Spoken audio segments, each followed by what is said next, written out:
at alle virksomhedsejere i Danmark skal holde øjne og ører åbne, for der er gode nyheder på vej. Opsigtsvækkende reklamebureau giver nemlig garanti for større omsætning til deres kunder i forbindelse med kampagnen Vækst eller pengene retur. Og det falder i god jord hos mange små og mellemstore virksomheder. Rigtig mange soloselvstændige og mindre virksomheder har svært ved at passe deres forretning, hvis de også samtidig skal uddanne sig i, hvordan de bedst muligt markedsfører deres produkter eller ydelser. Det kræver kostbar tid at sætte sig ind i, og størstedelen af virksomhederne oplever, at de kaster deres hårdt tjente penge ned i et sort hul.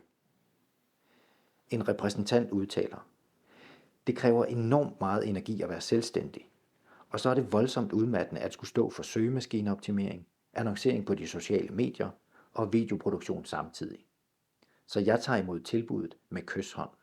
Hvis du vil vide mere om tilbuddet, kan du besøge hjemmesiden videocontent.dk eller klikke på linket her under videoen. Det var alt for nu. Vi slutter dagens udsendelse med billeder af glade og taknemmelige kunder hos videocontent.dk.